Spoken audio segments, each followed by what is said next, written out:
Yeah. We good? Yeah. Hi everyone, I'm Kim from The Guide to the Good, and this is the 12th day of Christmas. We have had a fantastic time for the past 12 days celebrating local bakers and local businesses and all the cool things that happen around Christmas time. That can kind of happen throughout the year, and today we're cluing up with a fantastic one of our Guide to the Good members. This is George Murray. He is the marketing manager for Jumping Bean, but of course we've also got Amanda Russell. She's on the Guide to the Good team, and behind the camera is Perla, also a Guide to the Gooder. So what we want to talk about today is here, Jumping Bean, Elizabeth Avenue. It's a fantastic place to be. They are a local business and they support local business. They support artists, and we will actually be part of the artists they support in February. But first, let's hear a little bit from George and about the localness of Jumping Bean. Thanks, Kim. Yeah, basically Jumping Bean was formed in about 2005 by engineer Jeff LeDrew, and his idea was that we could always engineer the perfect cup. We could use innovation to create something locally that would be better than what has come before. And one of the things he has done is redevelop the roasting process to eliminate 85% of the carbon emissions from the roasting process. So we always say that for every pound of coffee roasted, we eliminate a pound of carbon from the atmosphere that would otherwise go into the atmosphere.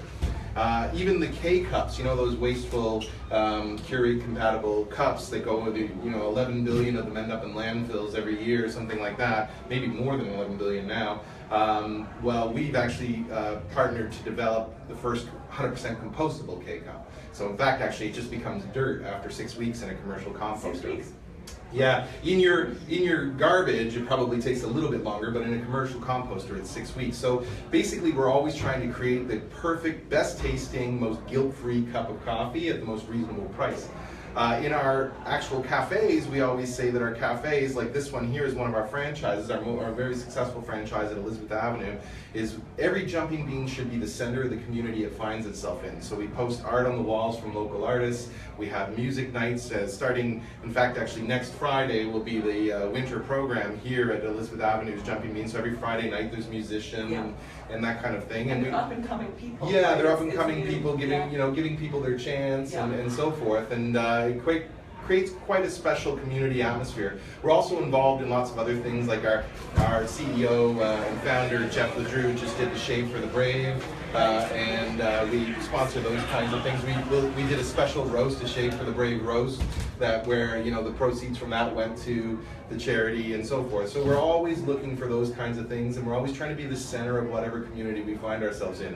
If you go up to the counter, your third time there, I always say the baristas know your name and your drink. So they'll say, "Hey, George, how you doing? You like East Coast roast, right?" Yeah. And I'll say, "Yep, that's it," and off we go, and there's a little chit chat, and it's not as impersonal as, say, writing your name on a cup and having it shunted down to the end of the line, or sitting in a drive-through. So that's the kind of atmosphere we're trying to create. I love it. I live quite near here, so I'm here a lot. And I like your wall. I've seen the wall posted on Twitter before, so you can know what's on the go. And the stuff that you sell behind the counter is either made in the kitchen or made from local bakers. Yeah, absolutely. Yeah. That's right. We use, so even like we have a cafe in Halifax, and they will use local bakers from there as well. So what we try to do is we try to create a unified offering. So wherever you go, you're going to be able to get our jumping jam, our specialty jumping jam, or you'll be able to get our specialty coffees and our specialty things. So it's a unified offering, but there's also a local flavor as well that's usually supporting local businesses and so forth. Right.